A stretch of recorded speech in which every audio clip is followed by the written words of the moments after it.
Hello and welcome to Waffly Bollox, the wrestling podcast where we won't be tolerating any promotional malpractice. I'm Sarah, aka Awfully Waffly, and my co-host is MJ, aka Wrestle Trash. Hello!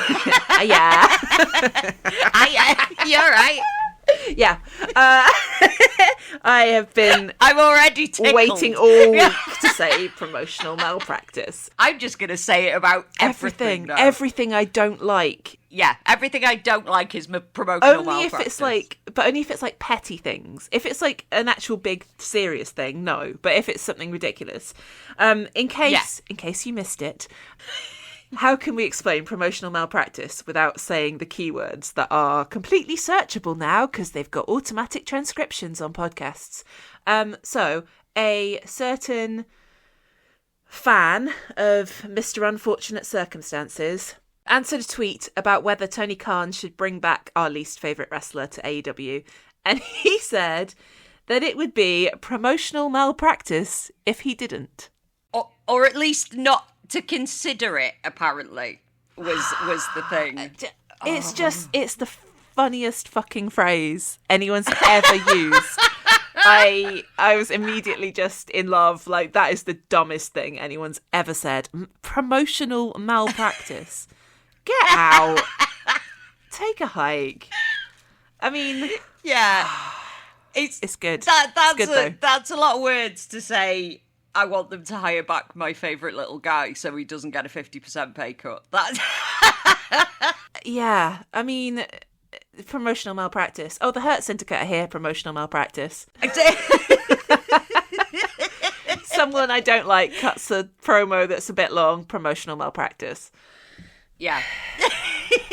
Get out of it. Everything we don't like is promotional malpractice. But yeah, apparently, and as you just alluded to, apparently WWE has redone everyone's contract so that they take a massive pay cut because their billions aren't enough for them to pay their talent properly. It's outrageous. Like, I know we're not a Fed podcast, as everybody listening to this probably knows, but this is insane. Yeah, it's nuts. Like, they're posting, like, record profits. And they have basically gone to every single wrestler. Well, apparently some people have been exempted from it. Like, I think Meltzer was saying, like, there are some people, including Unfortunate Circumstances, who've been, like, exempted from it because they're, like, the top guys or whatever. Right. Sure. And see whether this is true or not, because this is just people spitballing, but it's like they are making record fucking profits and they are asking people to take a 50% pay cut, which is obscene. Like, maybe if it was like, I mean, any pay cut is bad, obviously. Any pay cut is bad. Brutal. Absolutely brutal. And one of the more notable sort of people who turned him down and basically went, go fuck yourself, is the New Day. Well, 2/3 of the New Day. So Xavier Woods and Kofi Kingston. Who's the other one? Big E. Okay. I don't know who any of those men are. Like I say, I haven't watched WWE for fucking years, but I know who the New Day are because they have done stuff outside of WWE with the Elite. Okay, interesting. So Austin Creed, who is like, he's a very good friend of Kenny's, and they've got like this rivalry and they like game, and like there was a big thing. I don't know what event it was at. I don't know if it was at like CEO or something. And like they had a big like Street Fighter tournament between themselves. It's they're good friends of the Elite, but they've been in WWE for fucking years, like a long time, and they were like huge merch sellers. They were like really popular, and speaking of booking malpractice, I would say they were never pushed as hard as they probably should have been. And so, yeah, basically they've turned around to Woods and Kingston and been like, oh, we negotiated your offer like a year or two ago, something like that, fairly recently. And like, oh no, well, because we've determined that your value to us is less than that, we want you to take a pay cut of however much. 50% is the number that's been bandied around, so let's go with that. And they have both gone, I don't think, and decided. What I don't understand then, right? What I don't get about WWE is every so often they just released people from their contracts. Yeah. And now it turns out that they can just change how much a contract is worth. So does that just not mean that their contracts are literally worthless. Meaningless? Yeah. Yeah. It does seem that way. It's all very one-sided with the Fed. I mean, no doubt that because everyone's independent contractor, and that extends to AEW as well. Like, it's one of them where, although in fairness to AEW, they, I don't believe, have released people before their contract was up. Like, no, they've just not AEW, renegotiated at the end. Just not renew or not renegotiate people's contracts. But in WWE, there's this situation where you can get dumped by them unceremoniously. They can just get rid of you, but you can't do the same. You can't go, nah, I'm leaving, fuck off. Like, you have to ask them for their release. And also you have like a 2-year non-compete. I literally don't understand why anybody would go there, because you're selling your soul and you get nothing. I mean, I guess traditionally that is the way deals with the devil work, is you don't get the thing that you think you're going to get. So no. There we are. I mean, again, speaking of booking malpractice, they let the fucking Motor City Machine Guns go after, what, a year and a half, 18 months, something like that? I don't know if they ever intended to do anything with them. I think they just got them because they didn't want AEW to have them. And I think that's exactly why they did it. Dog in a manger them, just sat on them. Because now it's like, well, they don't seem that exciting anymore. Well, no, this is the other thing, is because now there is, I mean, there are some people, I don't think these people are going to be especially listened to, because, like, you can't really leave, like, them versus the Bucks on the table. Like, I feel like they're definitely going to turn up at AEW at some point, but it's one of those things where it's like the fans are now, like, slightly, apart from people who really, really love them, which of which there are many, you can't, it's like there's quite a few fans now who are kind of like, oh, well, they had the chance and they fucked off to the Fed. I kind of feel like that as well. It's like, well, you made your decision and didn't work out. Oh, well. Yeah. And it sucks to be you. I don't know. That's very mean.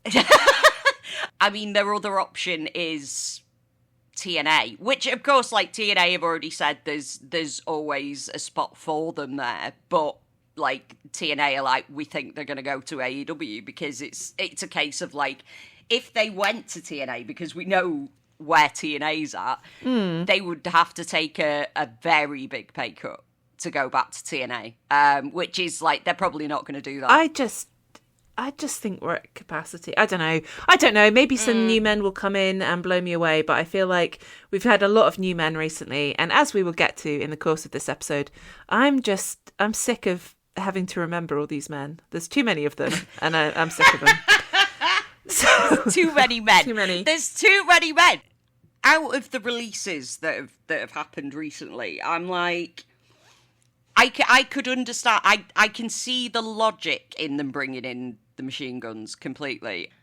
Definitely the New Day, because that would be some silly nonsense. Like, the Bucks and the New Day and Kenny being involved somehow, there would be some absolute silliness, and it would be really fun. So, like, I'm cool with that. There's, like, Kairi Sane as well. That's a baffler. Kairi Sane being let go's confusing to me, because she's great, and also she was in the middle of a storyline as well. That's brutal. Yeah, like she was a big part of the current. There's a current storyline going on with Asuka and Io Sky that she has been a big part of. So it didn't make any sense that they let her go in the first place. But I think Kenny said, this is going back years. I think this may be like just when AEW started. Like, if he was going to pick like a starting roster, then he would have picked Kairi Sane. So I don't know whether there's a chance that Kairi's going to turn up in AEW or not, or whether she's going back to Japan. I'm not sure. There was talk of her, because clearly this is how short-sighted they are over there.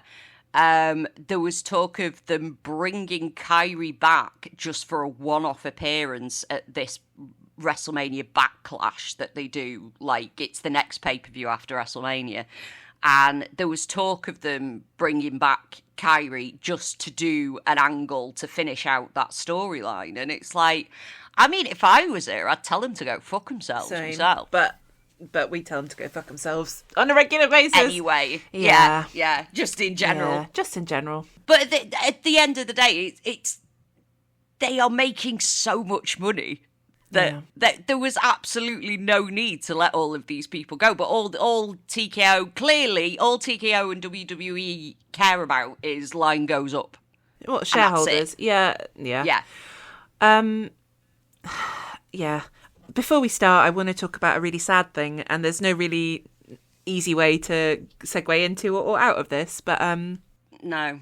This week, we got really heartbreaking news about Rebel, Tanea Brooks. She posted to her Instagram this week to reveal that she's had an update on her medical situation, and it's just really bad news. Last year, she was diagnosed with primary pulmonary lymphoma, which she's now undergoing treatment for, but she was also having difficulties with things like walking, talking, and she has now been diagnosed with ALS. I'm definitely going to mispronounce this, but amyotrophic lateral sclerosis, that's a mouthful, also known sometimes as motor neuron disease, and that's just about the scariest thing I can imagine. Horrifying. It's really, really, really, it's really rare, luckily, but it's fucking horrible, and just sending all our love to her and her family. There's not really much you can say, but God, I'm awful sorry. News.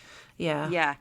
Awful. Because I mean, like, Rebel was so entertaining in, like, during the pandemic. Her and Britt, like, when they were doing, like, the doctor's surgery thing, and Rebel laughing at Britt's terrible jokes, it was so funny, and it was one of those things, like, at the time it was needed.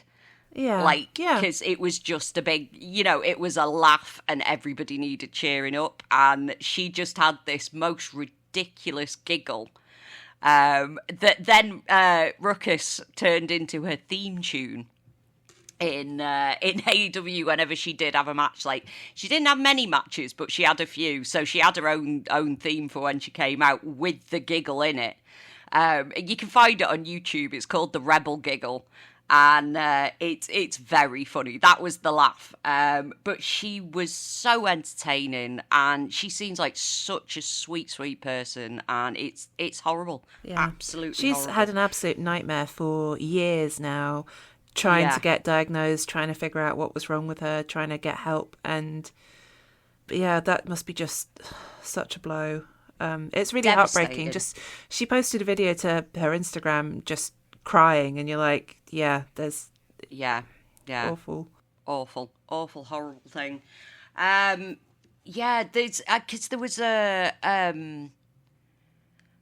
another wrestler, Cannonball, who they did like a benefit show for earlier Jeff in the year. Cannonball is I can't think what his partner's name is, but I remember seeing that. Just scary, because ALS or Lou Gehrig's disease, I believe it's known as in the States, is just so scary because there isn't anything that can be done for it, and it's awful news. I mean, she thanked like AEW in the video, and it sounds like she's like well supported, and she's got lots of love and family around her, and just wishing her all the best. But it's terrible news. Yeah.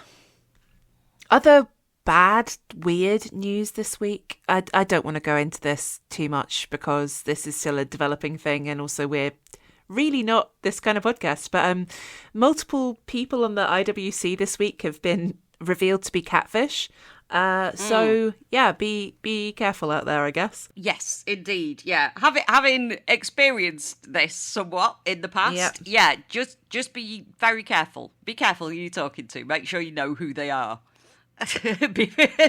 Before you end up being friends with them, because some crazy shit going on out there in the IWC this week. Jesus Christ, people are fucked up. But yes, in terms of crazy shit, we had a 3-hour Dynamite and Collision hybrid show this week. I'm not sure why. I'm guessing sport again. Is it sport? It's usually sport. Yeah, I don't know. I actually don't know this time. I have absolutely no idea. I just know that we're getting the other half of Collision live on Saturday. Okay. We've got Fairway to Hell on Saturday, and that's only an hour long. Yeah. Weird times. Very strange. That was extremely intense yesterday, trying to get through 3 hours plus an overrun. It's being like, guys. But we made it. It's almost too much wrestling. Worse for you, because you had to stay up and watch it. Yeah, I was up until about 4:30 in the morning watching it. So but I don't mind. You know me, I don't mind as much. But it did feel like it was very, very long. Yeah. I guess.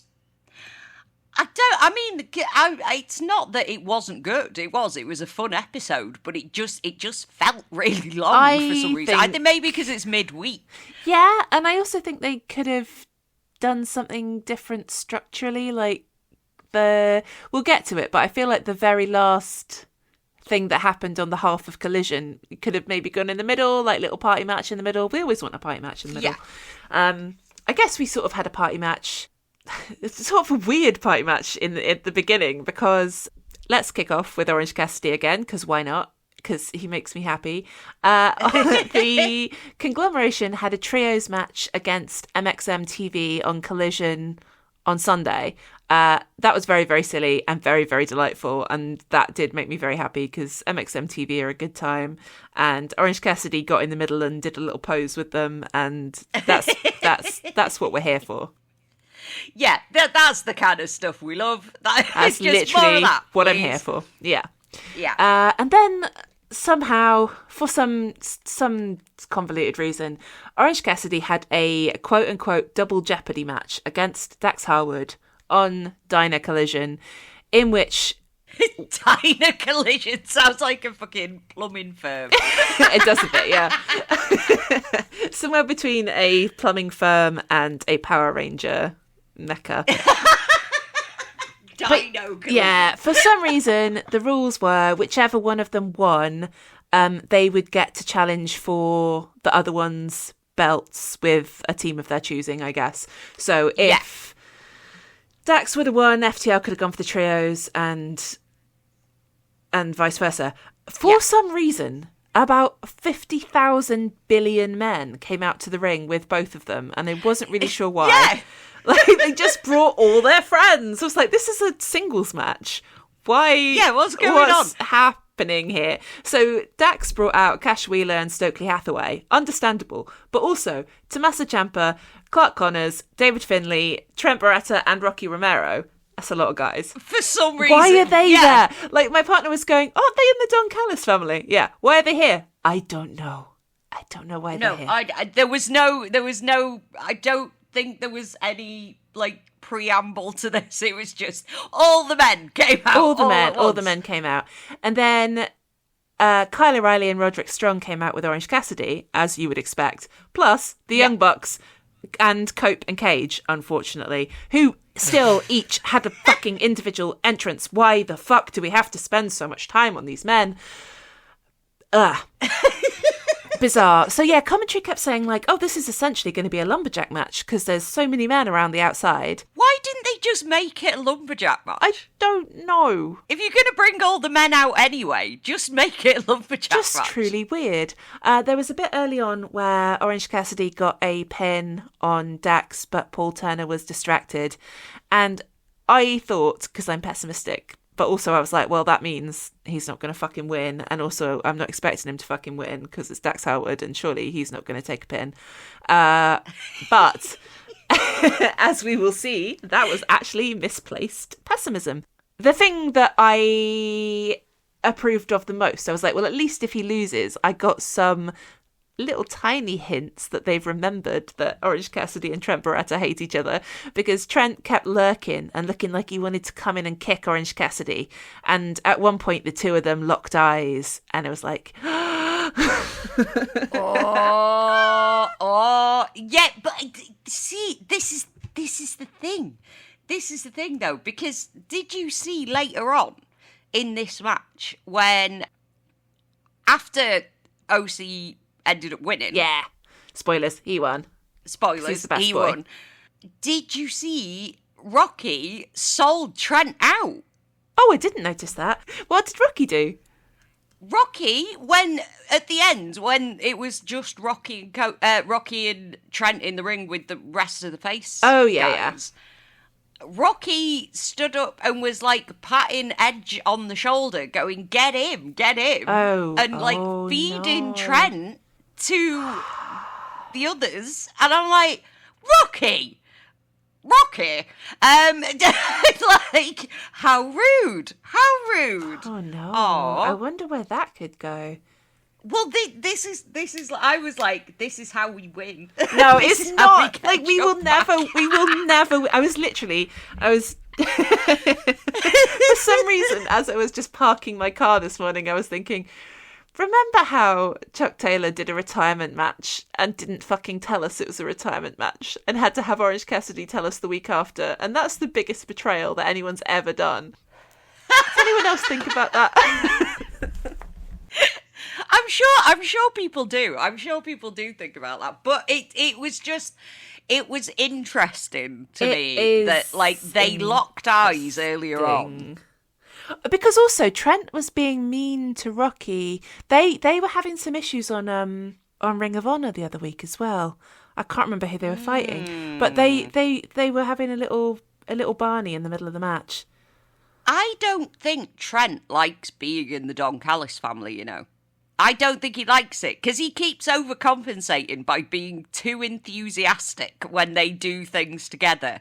And he's like, oh, I love this. I really like being with my friends. But he doesn't sound like he means it at all. God, this is why we need Rampage, because Rampage is where things would happen and my little guys would get to speak.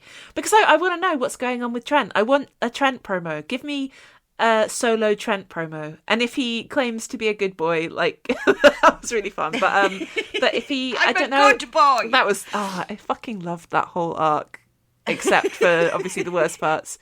But yeah, give us something, and they did, because Trent has been not allowed on Dynamite for a long time, but now he is allowed on Dynamite, and he's allowed to be in the same shot as Orange Cassidy. So this is promising. I'm intrigued, and I don't want to get any hopes up. No. That's the thing. I don't want to get hopes up too much, but there are things happening. There's stuff and things, and it's happening. Yeah. But I'm trying to figure out if it's like, does this mean anything, or are we just reading too much into it? It doesn't mean the thing that we wish it would mean. But it might mean that we get something, maybe. But yeah, so Orange Cassidy won, which means that he and a tag partner of his choosing get a shot at the tag titles. Yeah. Ooh. Presumably before Double or Nothing, which is like, oh, that doesn't fill me with hope. No, no. Well, you don't know, because Orange Cassidy is in a fucking ridiculous 10-man match next week, so there might not be time, but we shall wait and see. But he did get his arm injured by Stokely Hathaway in this match, and at the end he collapsed onto the floor and was clutching his arm, so that's worrying, because that doesn't make me think he's going to be winning much. But it does mean that they don't lose their trios titles immediately, unless they lose them to someone else. But But for now, he still has a belt in his backpack, so it's okay. It's okay, yeah. Because he needs a belt in his backpack at all times. Yeah. I am enjoying those three as a trio, though. They're delightful. Fun. I love Kyle O'Reilly so much.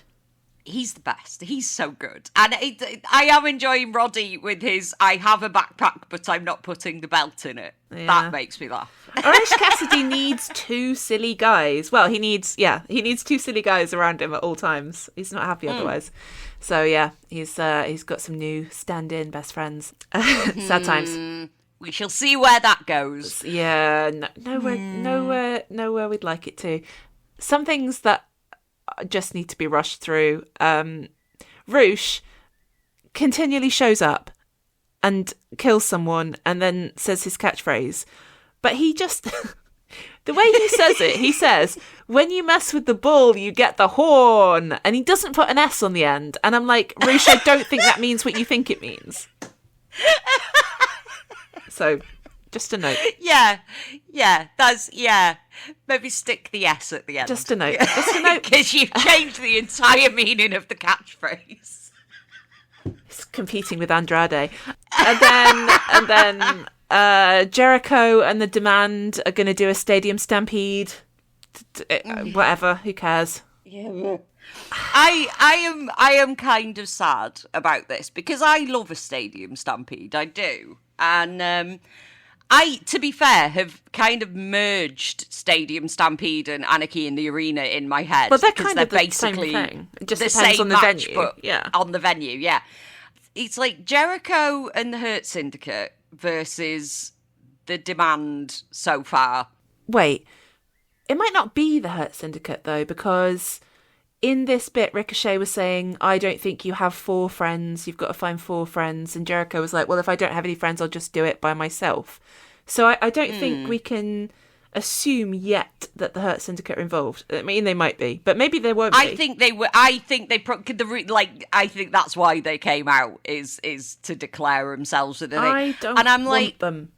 How many more? No, well, me neither. But how many more people do we need in that match? Because I don't think MVP is going to be involved. I'm assuming it's going to be like just Shelton and Bob. So yeah, they need another 2 men at least. Yeah.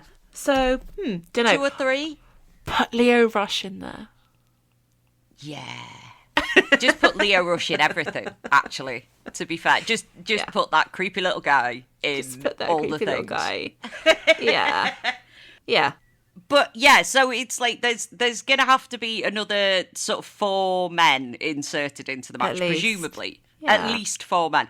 So I'm like, I hope that I'm more interested in the other people that get involved. It's going to be Sammy Guevara, Dustin Rhodes, and the fucking Von Erichs in some configuration. Why would you say this? Why would you say this? That's my worst nightmare. It's just, because I'm like, I love Stadium Stampedes, but then when I realised what the match was probably going to be, I was a bit like, oh. Well, let's wait and see. The first Stadium Stampede that everyone loves had Jericho and Sammy Guevara in it, didn't it? So, you know. Yeah, it's less the Jericho thing, really. It's more the Hurt Syndicate thing for me. But we don't know.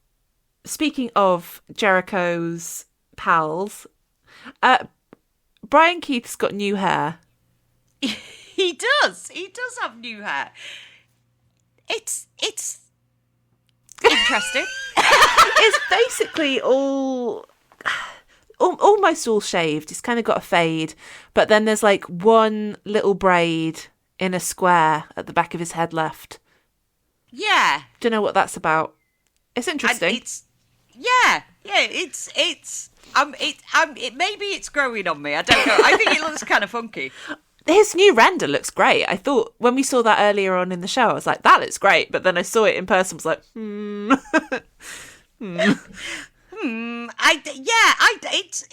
It's an interesting do. I think I'm still adjusting because it takes me a while to adjust to new things. Fair enough.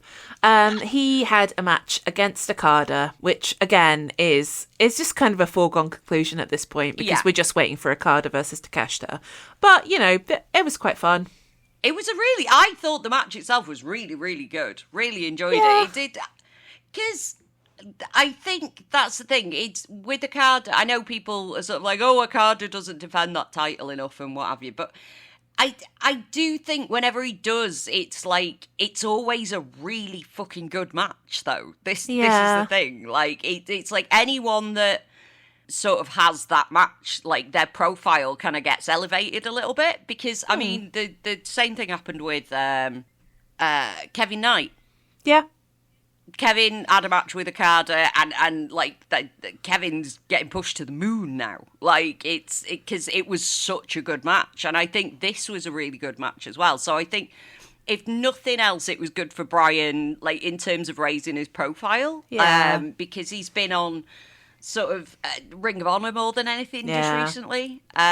So yeah, I think it was good in that sense. Like, I think it's cool that there isn't a barrier to having that match with Okada, like, because he will just like have a match with like whoever they put in front of him, kind of thing, and it always ends up being a really good match. So I do like that people who maybe haven't had as much TV time and things are getting these kind of like the Continental. No, it's not the Continental. What fucking belt does International? The International, yes. So it's, I like that. I like that it's like, we know they're probably not winning, obviously, because, like, you know, we've been sort of building to Okada, Takeshita for months and months and months, but I do like the fact that it's like whoever is in that match does kind of get sort of elevated a bit as well. As much as I dislike, like, there always being sort of, oh, well, we know how that's going to go. But at the same time, the matches are really fucking good, and people get elevated from it. So, you know, can't complain. Yeah, I like Bryan Keith a lot, but I wish that he could be in a story so that I felt like when I saw him, I was going to get some kind of emotional investment. I mean, maybe he will end up in the whole cowboy mess eventually. The other thing that we learned from this is that Don Callis told us that the Don Callis family have been choosing sides. Okada and Takeshita have potentially split the family. So there may well be some ructions coming, hopefully. I think maybe there needs to be. Yeah. Because the family there's too many men. Too many. There's too many men in the family. There's just too many. And there's apart from, like, until now, there's rarely been much conflict either. And I think that's what we need. We need some ructions in the Don Callis family, I believe. Yeah. But maybe that's the Rocky and Trent thing. Maybe that ties into it. Maybe one's going to pick one side and one's going to pick Don the Callis other. Civil War. But then, yet again, that would be another long-established tag team that got fucked up. True. I don't like that. But also, what are they doing with them at the minute? Well, fuck all. Yeah. Speaking of tag teams, Harley Cameron teamed up with Mina Shirakawa against Chris Statlander and Shida. And so first, Harley and Mina did a promo with Renee, in which Mina ripped Harley's shirt off and was horrified and very apologetic to discover that she wasn't wearing her gear underneath. She just had a bra. Harley just, like, Incredible Hulked her shirt off and yelled in a bra. Delightful. That woman's the best. For a minute, I thought, it was like, is she just going to wrestle in a ripped shirt and a bra and some trackies? But no, she did come out in a gear when I the wouldn't match put it past her, but yeah. No, that was like, it would be completely unsurprising if she did. But no, she did. No, she did put a gear on. She did put a gear on, and then teamed up with Mina. And they're still trying to figure out who killed Tony Storm, which is good. We like to have some continuity. And they fought Chris and Shida, and they lost. They did. But at one point, I thought they weren't going to. Like, for a minute, I thought maybe, like, Harley was going to get the pin on Shida, because Shida has been mean. She's been very mean to Harley and like saying she's not a real wrestler, she's just a singer in Japanese. Well, and worse, and worse things than that. And worse, yeah. But then as it turns out that Harley can speak Japanese as well, so she knew all the mean things that Shida had been saying about her. But yeah, for a second I thought Harley might pull that one out, but sadly not. I'd like it if she did at some point. Maybe she could have. Maybe they could have a singles match. Maybe we could build to it. Mm-hmm. I'd like it if we built a fucking storyline. I'd like it if anyone would give me. Yeah. Like Chris Statlander, I would like to hear from you, please, because you have just been quietly annoyed in the background of things, and I need to know what you're thinking, please. She's been doing some great face work. She has. Yeah, we need to know what's going on in her brain. Because why is she still teaming with Shida? Like, she knows that Shida's up to no good. So what's she doing? What's going on there? It's very strange. It's very strange. Was it on Collision, the Collision before Dynamite, where Stat had Shida up against the wall by her shirt? Oh, fuck yeah. I don't remember what episode that was on. Yeah, I forgot about that. I think it was Collision. I don't know how I forgot about that. Just blacked out. I don't know how you forgot about that. That was good. That was good. Seared into my brain. But yeah, and then Shida was like, I'll make it up to you. And then they had this match and they won. So technically she did make it up to her. But... Well, but she's got a lot to make up for, because she does. If they would have won the tag titles, Chris would have been the first women's Triple Crown champion. So that's quite a lot to make up for. It is. Come on now. There were disappointingly few women's matches or segments on this 3-hour marathon show. I know they could definitely fit another one in there, at least. Seriously. Like, it's 3 hours and we got like 2, I think. And 2. It's just fucking bullshit. There is one in the other half of Collision. I think the Divine Dominion are in action. But it's an inaction match. I know. At least give them make it an actual proper tag title match. I mean, we should have some squashes as well, because we should have some opportunities for unsigned women. But it's just so fucking stupid. Yeah, this is where I'm kind of torn on it, because on one hand, yes, the squashes are they do get people in from the indies a lot of the time who that we don't necessarily know, or people that we would like to see more of. But at the same time, I'm they're using squashes an awful lot lately, and I don't.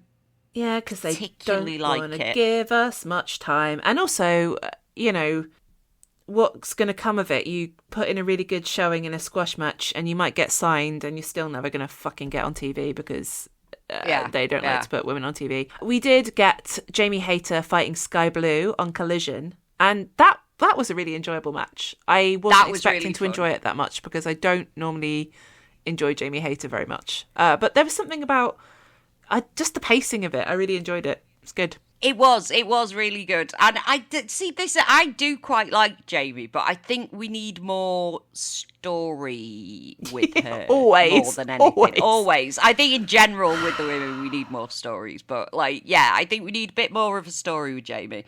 I think overall they're using more squashes than I would probably like in general, across the board. And I would rather them not have quite as many, but again, that's the thing, it's like a catch-22, because then sort of indie talent and stuff wouldn't be on the telly as much, so it's kind of a rock and a hard place situation. I don't know, guess. But more stories. I really enjoy the stuff that they're doing with Jack Perry on his Jurassic Express bus going on adventures and saying, if you don't like it, fuck you at the end. Yeah, but they never do anything like that with women.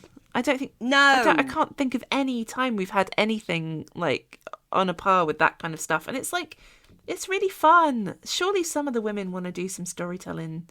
Surely they want to have some. Give us give us a Thekla vignette of the week. I tell you what, promotional malpractice.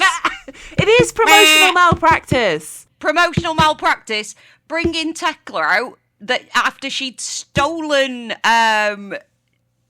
Jamie's coat, which, you know, same. Wow, that's the most relatable thing a wrestler's ever done.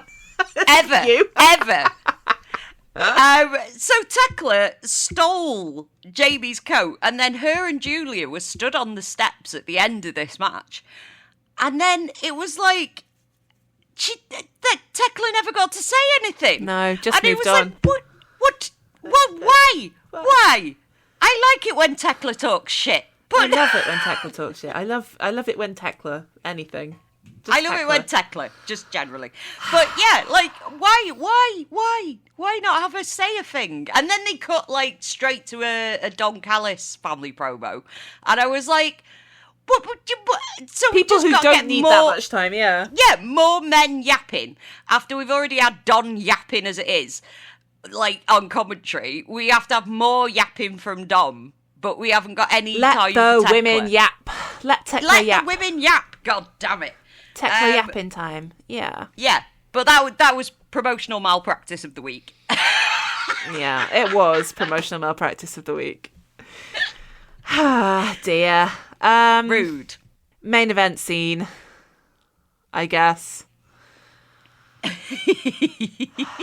Like, part of me was like, oh, I'm just gonna fucking skip it, and then I was like, but I can't skip Kevin. I love Kevin. No, we love Kevin. I love Kevin. Can't skip Kevin. There was let's try and do my job correctly. So the main event of Dynamite, before it sort of ticked over into a weird collision, was Darby Allin versus Kevin Knight for the completely fucking forgotten the name of the belt. Well, it's just the men's world championship, isn't it? My brain was trying to put more words in. It was like heavyweight, undisputed. No, just men's world championship. There was a bit that I found very fun where they both sort of tumbled into the announce desk and ended up sort of stuck upside down, wrapped around each other in a big tangle. And I was like, well, that went well. Yeah, because Kevin launched himself. He did. From the top of the turnbuckle to the announce desk to, like, I think it was kind of a lariat, but it was just a big tangle of men going over the table and landing in a heap on the floor. Yeah, just a heap. Yeah, that was insane. I can't get over the distance that Kevin gets when he jumps. Because he like, can how fly. does he jump up? He doesn't. Gravity doesn't work on him. He just fly. Jet to fly. Jet to fly.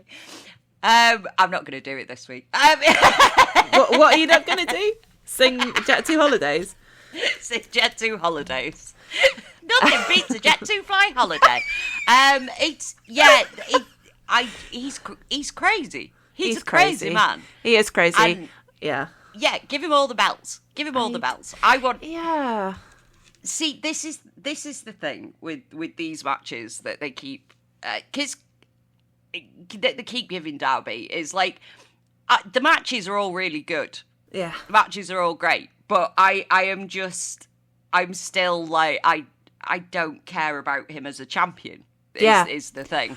Oh yes, it's a whole thing that I've just been thinking about this all week, because I really don't enjoy how much I don't like Darby Allin. Like, it sours the whole thing for me. It makes me feel mean, but I'm like, I fucking can't stand you and I don't want to be watching you. And in theory, like, I love the idea of a fighting champion. I love the idea that he literally could lose at any moment. But I just don't want to look at him. I just don't want it to be him. And he's getting to fight loads of people that I really enjoy. Yeah. And I just feel it's just making it just gives me a tummy ache. I don't like it. It makes me feel full of acid and horrible. Do you want a Zantac? Yes, I need a Darby Allin antacid. Yeah. I mean, no, can't do it. I don't know I mean, maybe it's just me being bitter. It probably is. But why could we not have done this for the last babyface champion we had? I know. Why? What was the issue? Why couldn't we make a deal out of that? I don't know. I don't like it. I don't like it. Still pisses me off. I don't like it. Still pisses me off. I'm like, why? Why could we not have done that? Like, it just seems kind of like, we have to get the belt off him because we haven't got, like, it's hard to book a babyface champion run. And it's like, well, you're having no fucking problem with it now. No.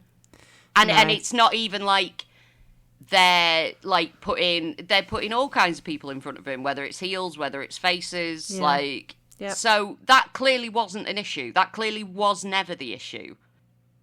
It pisses me off, but whatever. Yeah. Boo. Yeah. And then after this match, which, was good. Kevin is good. After the match, Max showed up and Tony Schiavone did a really horrible impression of him. He was like, I should have won the title. I should have my title back. Wow, wow, wow. I was like, wow. Brutal. Tony, you meanie. Anyway, so Max was like, I want a rematch. And to be fair to the man, usually people get a rematch when they lose their title. Usually. But Darby said no. And he said, you can't have a rematch unless you've got something to put on the line. And Max said, I'll put my scarf on the line. And Darby said, no. He said he'd put his Dynamite diamond ring on the line. And Darby said, no. He said, I'll put $1 million on the line. And Darby's like, I live under a bridge. I eat dirt. I don't care. No, what he actually said was, I don't care about that. I've lived in my car. Neglecting to say that he chose to do that.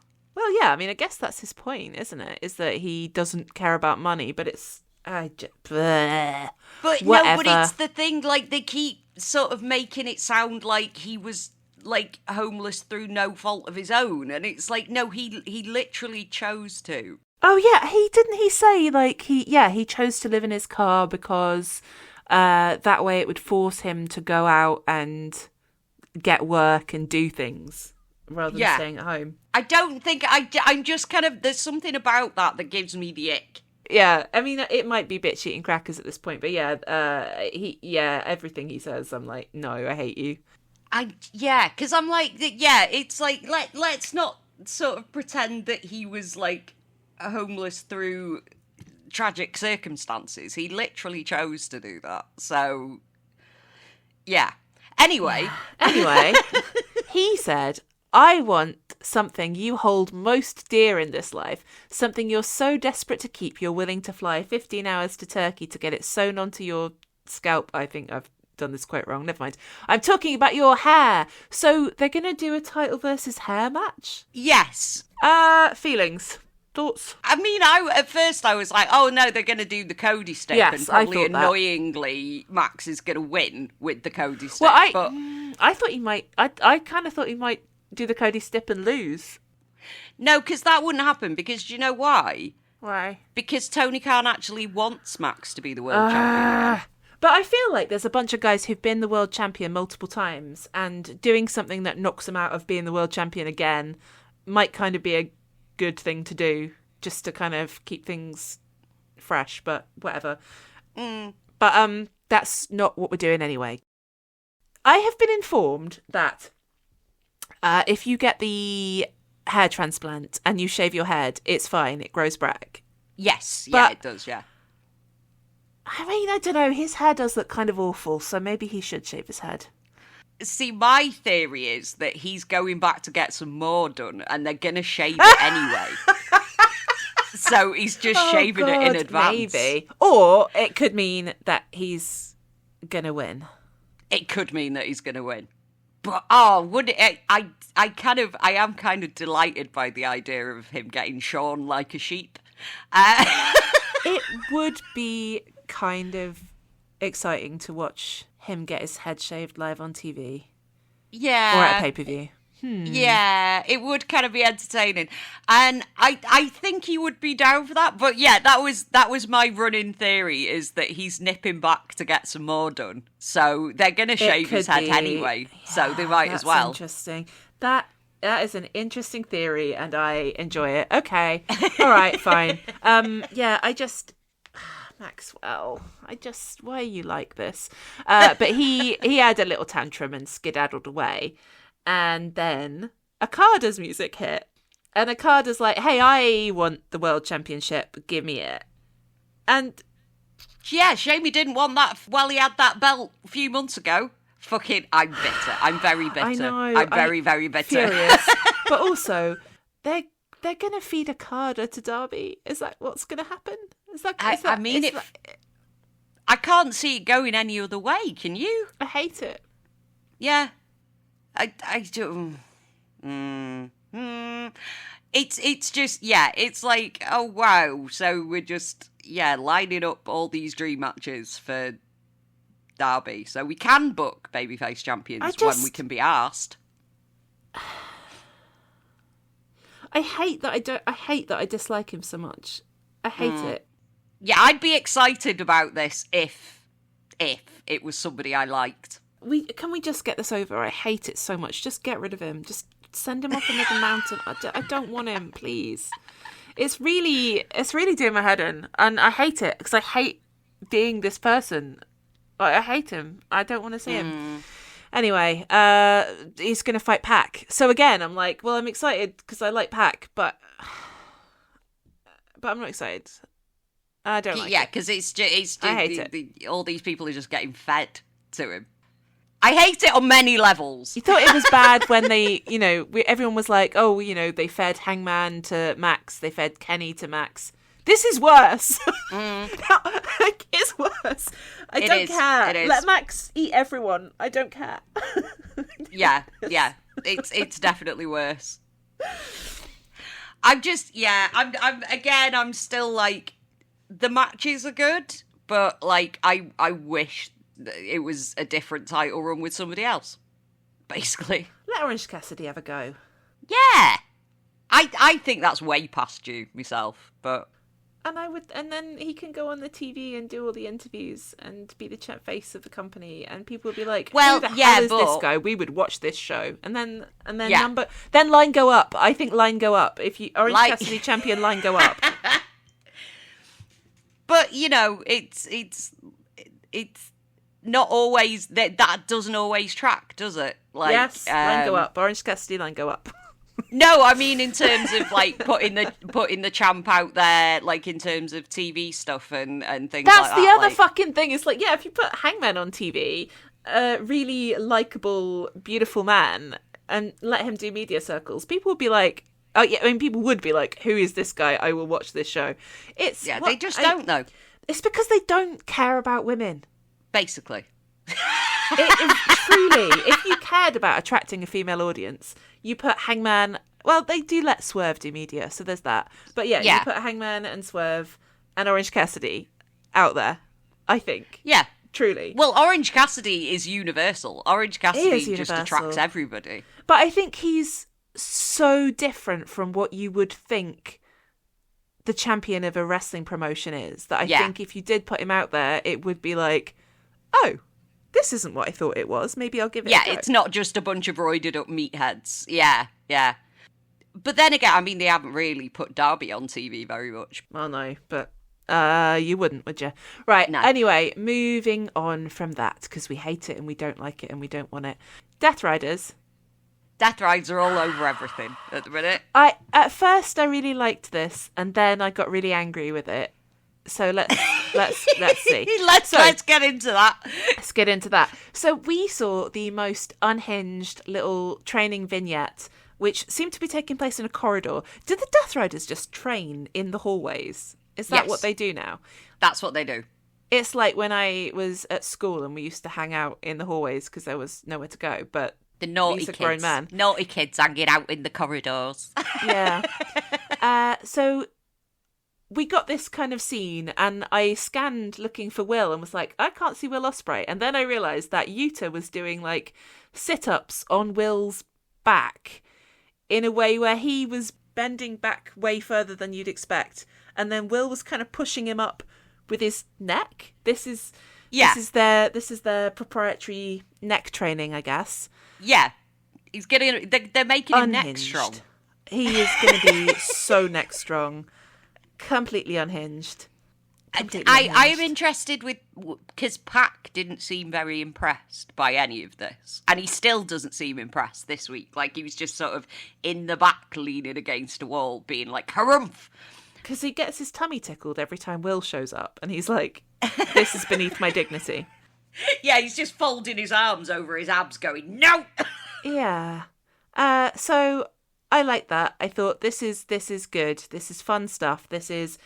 Will has had to join a cult because he refuses to slow down even if his body breaks down. Interesting.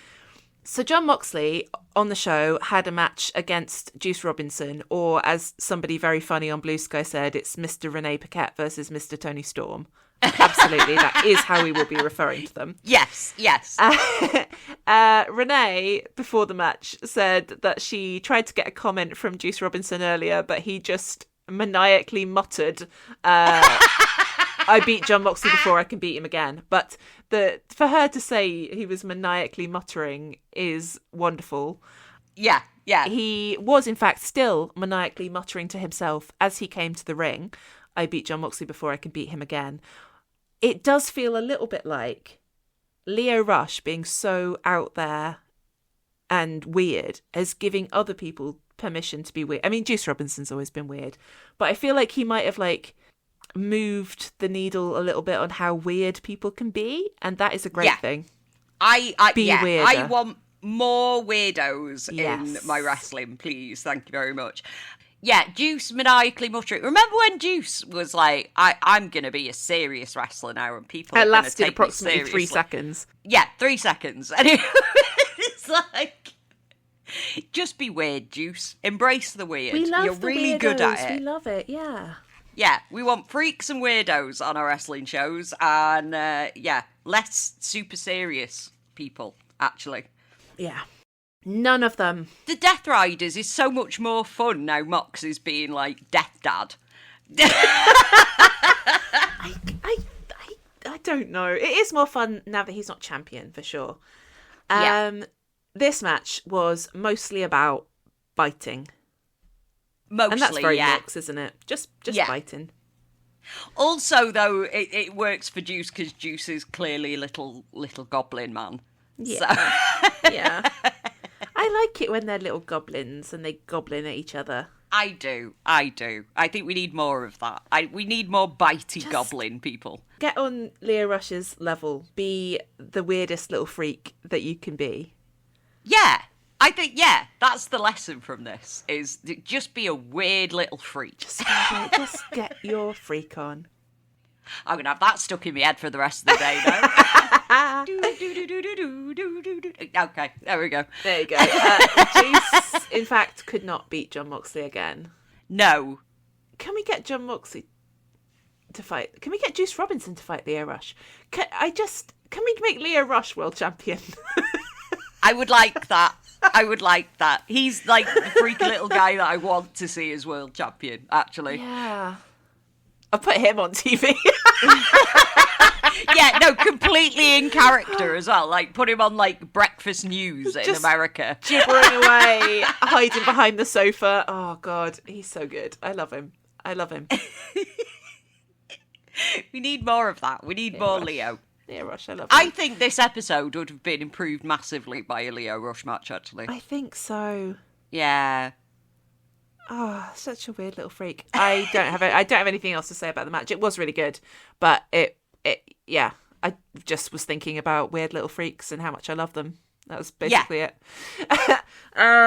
So, in the ongoing saga of Will Ospreay, Samoa Joe turned up to repeat his offer to camera. He hasn't actually spoken directly to Will Ospreay, which makes me think Will Ospreay does not know that he's being addressed at all. But he was saying that Mox is trying to tell him what to think, and I won't tell you what to think.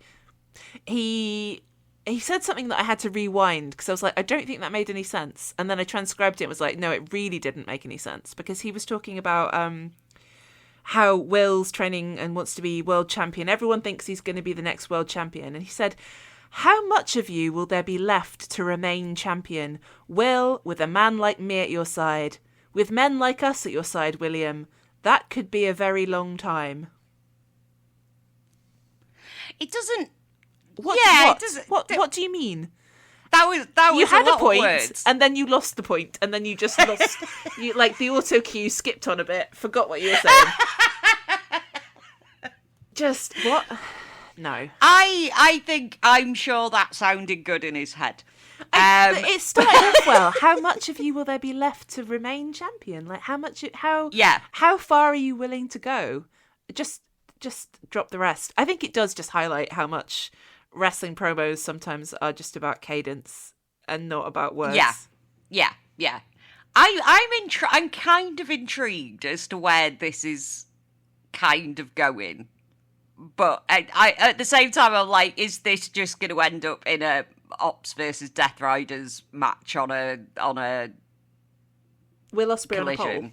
Yeah, Will Ospreay on a pole, and like, will it actually come to anything? I'm not sure. Yeah. Yet. So this is where it lost me, and where I stopped having faith that it's going somewhere interesting, because we got a little segment with Doc Sampson and Will Ospreay, and Doc said whatever training he's doing has paid off.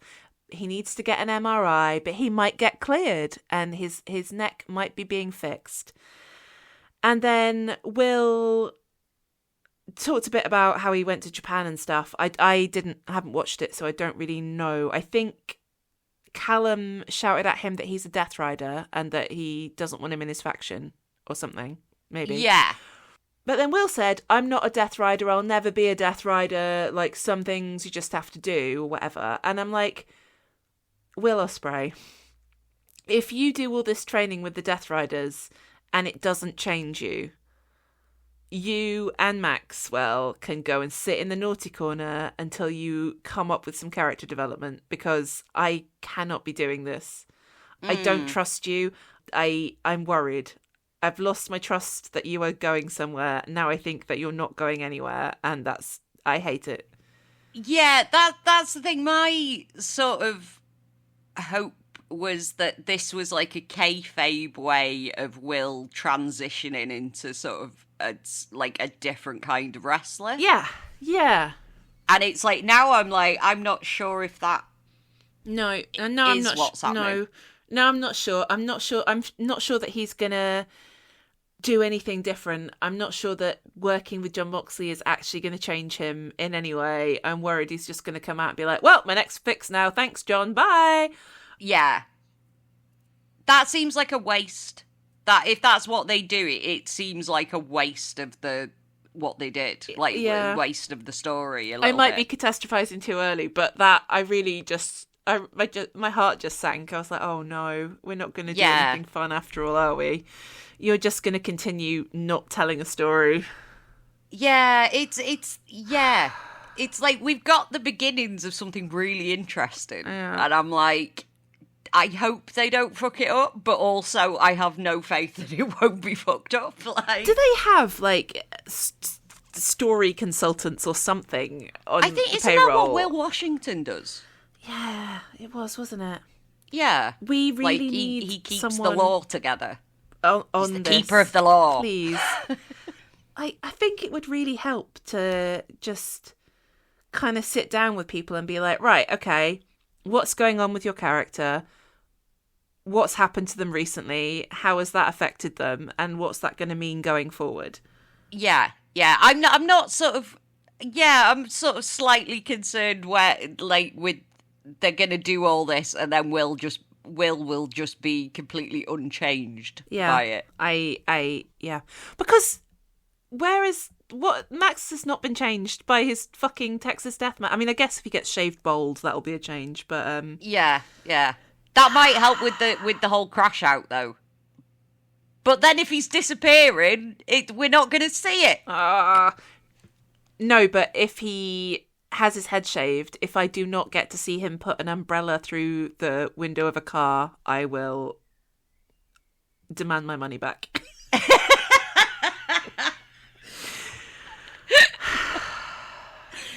It's just like it happens sometimes in AEW. It's like you see the beginnings of something really interesting, and then they go the least interesting route they can possibly go with it. They really do. I mean, not to get back on this train, horse, whatever, but like, what's going on with Orange Cassidy? Is he happy now because he's got friends again? Because he had this whole arc where his friends fell out with him and told him he was selfish and left him and abandoned him, and he was sad and his graphics got dark, and then never mind, he's got Kyle O'Reilly now. I mean, that would cheer anyone up though, wouldn't it? It would, but I feel like I would like it to feel intentional, not just, oh, we've forgotten about this. Yeah. Yeah, that's the thing. I think maybe we're just expecting more than maybe we should at this point, like, but it's just really annoying the way they keep doing things and make you think it's going to be an interesting thing, and then like there's very few people where it actually follows through. There are some people where it does follow through and like there is character development and what have you, but like it just feels like it's like they come up with it's very ADHD of them. Like, from experience, it's very ADHD of them to start something and it be really interesting and then just kind of tail off at the end and give up. I think it really doesn't help that the two best storytellers who have shown character development over time are currently not on our TV. And we really miss them. Anyway, the final match of this Dynalision was a massive 10-man party match featuring the Young Bucks and the Bang Bang Gang versus the Death Riders and the Dogs, with Mox on commentary. And yeah, this is where I kind of thought this didn't feel like the end of the episode and maybe could have been in the middle somewhere. Because it could have brought the energy back up a bit. It could have. And well, the thing is, I know why they've done it. It's because, like, it was... the ratings fall off after 2 hours. So that's why they class it as an episode of Collision and not just a third hour of Dynamite. But at the same time, yeah, it felt like everything was in a bit of a weird order. But whenever they do the, like, half Dynamite, or, like, all of Dynamite and half of Collision, it's like the third hour, they kind of... because they know, like, people are going to, like, a large chunk of the audience is going to go to bed. So it does end up, like, it feels a bit anticlimactic sometimes. But I feel like if you made it good, maybe that would help. Yeah.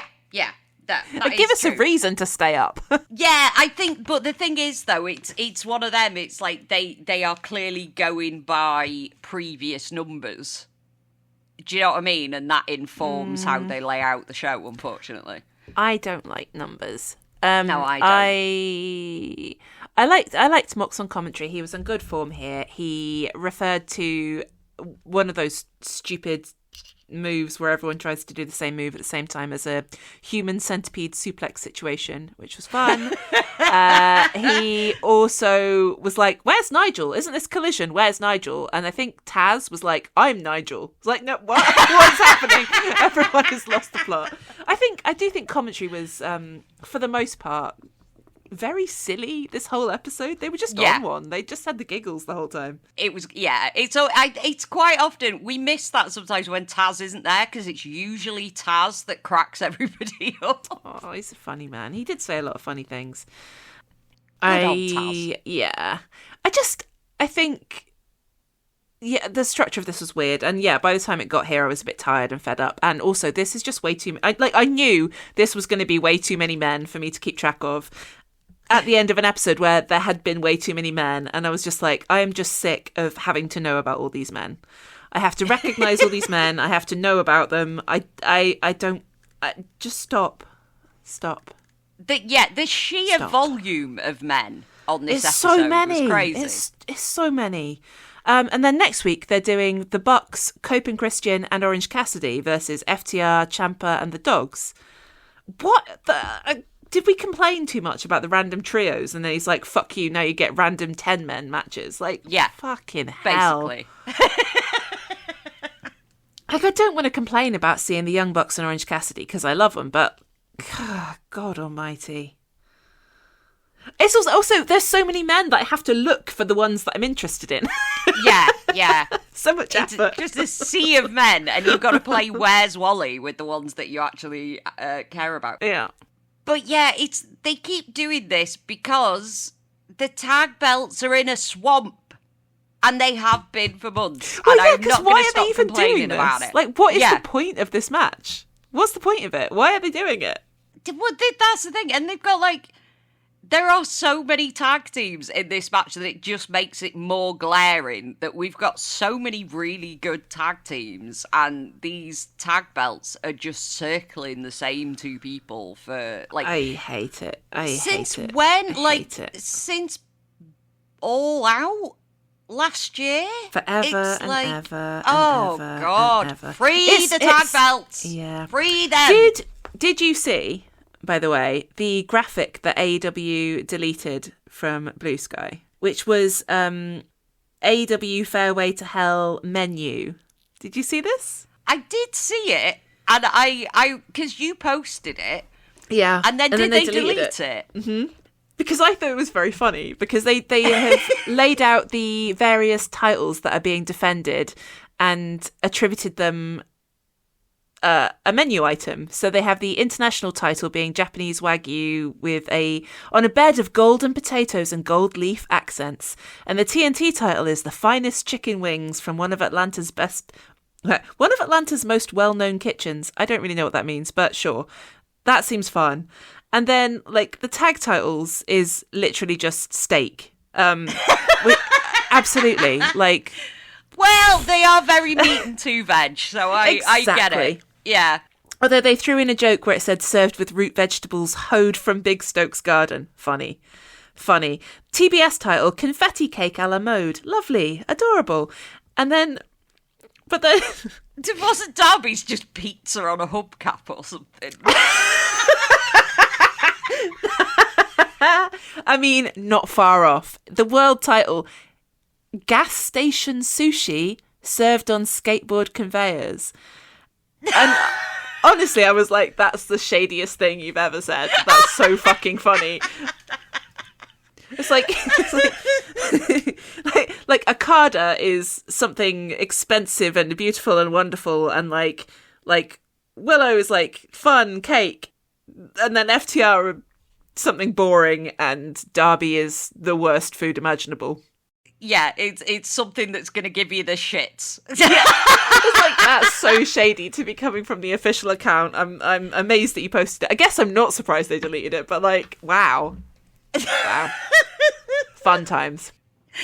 Oh dear. Yeah, because I can't think of a worse place to buy sushi. No, absolutely not.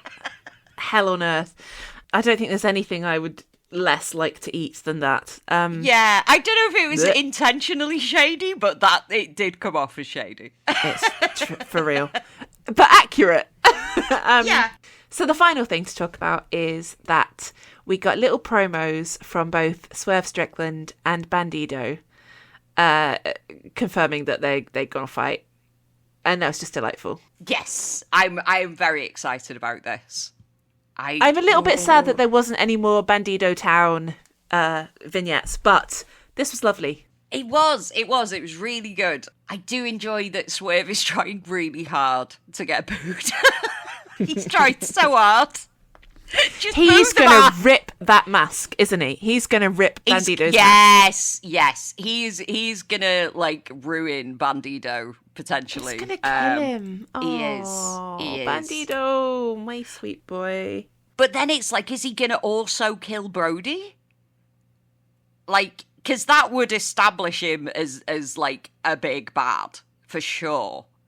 If he like took out Brody and but they've already done that, haven't they? Didn't we do a whole most dangerous man thing? We did, but also I could see Brody coming in to make the save. Ah. Do you know what I mean? Like, come and make Yeah. the save for Bandido, and then they just both get taken out. Because, That would I be mean, like I fine. say, that would be definitely, like, fully establishing Swerve as a heel. Like, the bad guy. He needs to come out with some really shitty music. Yeah, something that people can't chant along to. Yeah, like Yeah. no more cool music. No more. You've got to come out No to more. the fucking brown noise. Borrow that from Don Callis. I think also a bit less of the call and response. Yeah. Just come out to like some kind of anti-cowboy song, but like a really shit one. Just like, I hate cowboys. Fuck all cowboys. Oh don't dear. know. Something. Good times. Just something. Just discordant screaming. Swerve's coming. That's how you know. That made a really fun waveform.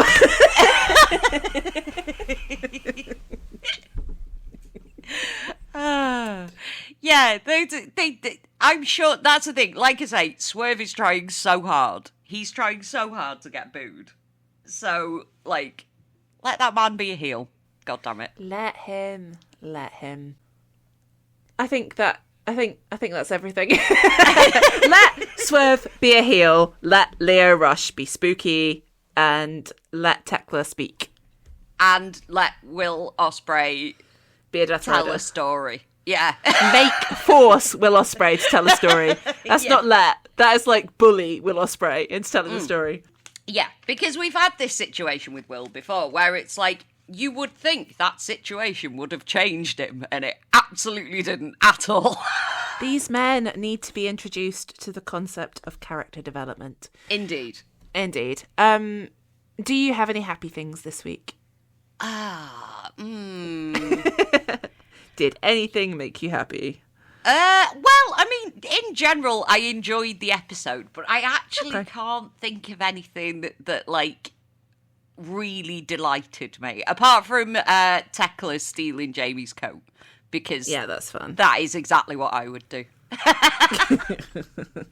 I had an unhappy wrestling thing this week. No! No happy times ever again.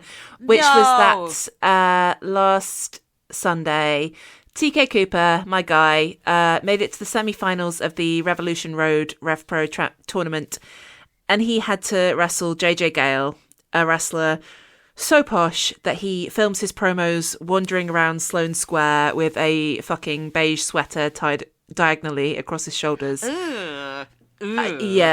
Yeah, I know it's not fair to hate someone for an accident of birth, but I no, not that man. No, he's so boring. I'm sorry.